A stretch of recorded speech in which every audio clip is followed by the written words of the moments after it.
What's going on, guys? Top Tier Gaming here, and today we have Mason, who's going to be doing a deck profile for the brand new June 2021 ban list. And what deck do we have?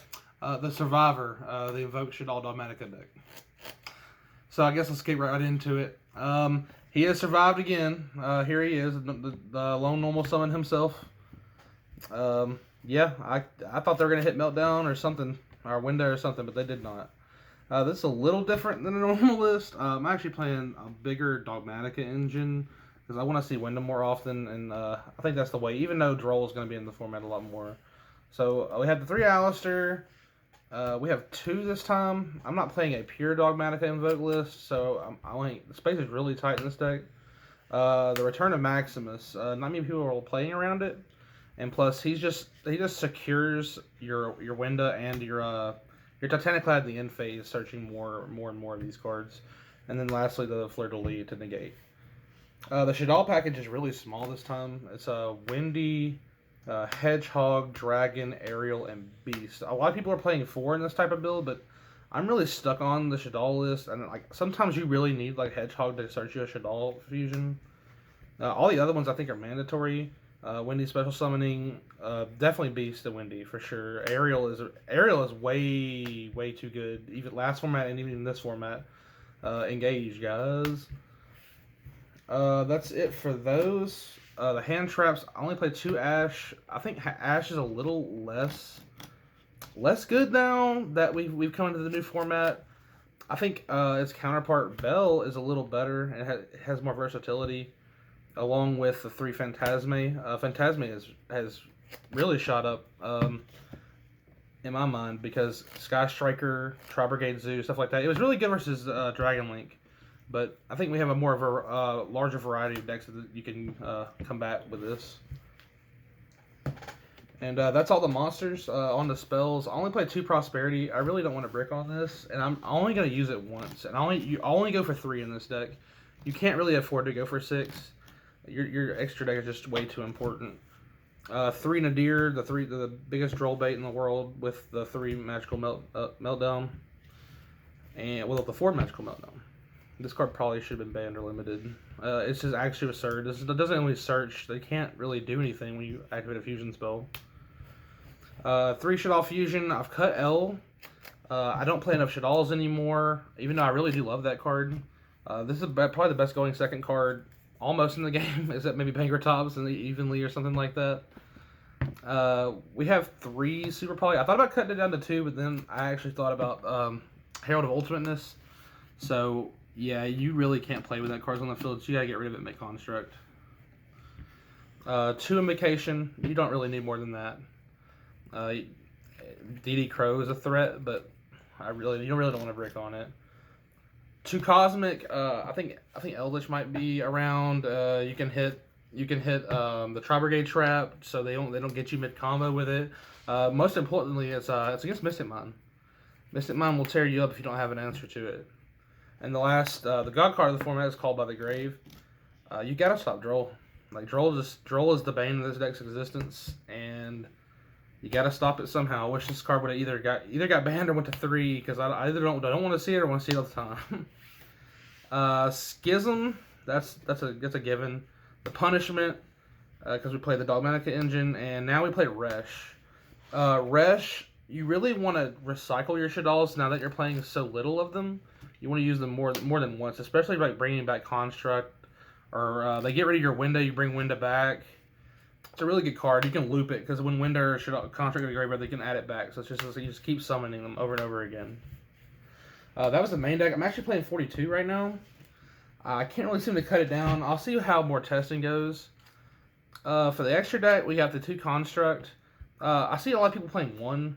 I think you have to play 2 because like Drytron is probably the best deck of the format, and you really need a super poly target.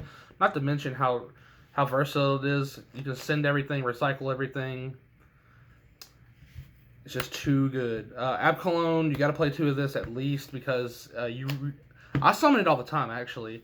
You send it with the Nadir, but you end up summoning it to negate something all the time, especially under Meltdown when they can't respond to it. It's insane. The girl herself, Winda, the reason this deck is even playable. Sometimes you just summon it. Sometimes it's just a win button. That's all it is.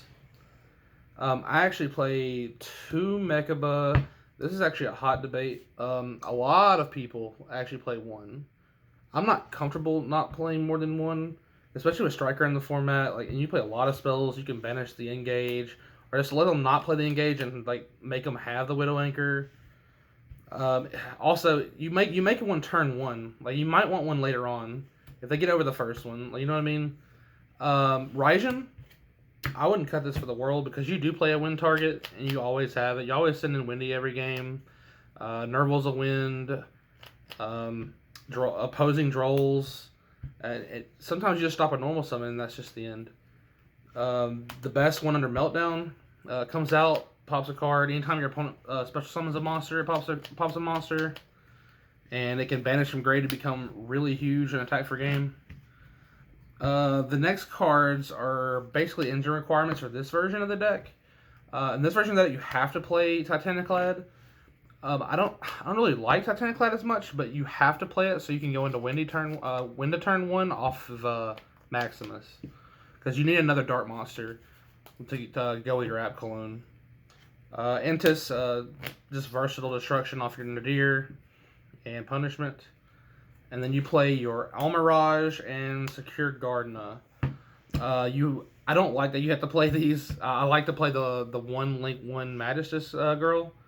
But you gotta have something in gray for Maximus to banish, and have a light target for Mechaba. And the last card is Gravity Controller, which you can send away your Shaddoll fusions to get stuff back and clear them out. And that's about it. Alrighty, so to talk about this deck, this format, and some matchups. So we've theoried what decks we think are good. At this point, by the time this gets uploaded, the format's probably been around for about a week. And yeah, so we assume Striker will be really good, add Ignister, Shaddoll Invoked, Tri-Brigade, and Eldritch even. So those are a couple of decks that definitely seem like they could be good. What do you think, kind of going over those, how this deck's matchups kind of fare against them? I think this deck has like a really good Striker matchup. It's really hard for them to deal with all the power cards, especially since they're gonna end on a palette every turn. So your Shaddoll fusions always love, your Phantasma's always doing work. Especially if you resolve Phantasma and then you start popping off, so you can't get targeted by Widow Anchor. I think it has utility versus Eldritch and things like that because Aerial is so good, and you can add it back off App Cologne and send it again to banish 3 more cards. I think Drytron's a little tough unless you draw Super Poly, then you just sack the game. I think this deck's hardest matchup is still Prankids, to be honest. Like that's really hard to out that deck. It's just too good. That's the reason why Ash and Bell are being played, not only for DD Crow and stuff like that. Okay, so one more question being we didn't show a side deck in this video, but if you had to list possible side deck options, and it's locals based and the format's kind of new, but what do you think you'd be siding this format? Definitely Drone Lockbird. That's probably the best side hand trap in the game right now. You think Nibiru could be good? I think Nibiru, especially with Pranks being the worst matchup, possibly. Yeah, I think so. I think it's an additional light target, which you don't really need because you run a heavy Dogmatika package. But I think Nibiru is really good. I think the side deck room is gonna be a little tight though, because I'm gonna have to side deck a Super Poly target for like Dragoon or something. Especially if I can't get to hold to a Shaddoll monster to Super Poly him away. Definitely some more spell and trap destruction, more than likely. Yeah, because the 2 Cosmics just not enough. I mean, people are also possibly citing anti-spells, Order for Sky Striker, and this deck also suffers heavily from cards like those, so Twin Twisters, more Cosmic, the works possibly. It suffers the same ills as Drytron does. It suffers the Droll, it suffers the Imperial Order, it suffers that stuff, but I think Winda's kind of worth to play it. Yeah, it's just good. Time will tell how the format progresses and what the side deck will become. Alright, so that was it for this deck profile. Hope you enjoyed. If you do have questions, you can leave them down below in the comments, and we'll be sure to get to them. This has been Top Tier Gaming. Bye, YouTube.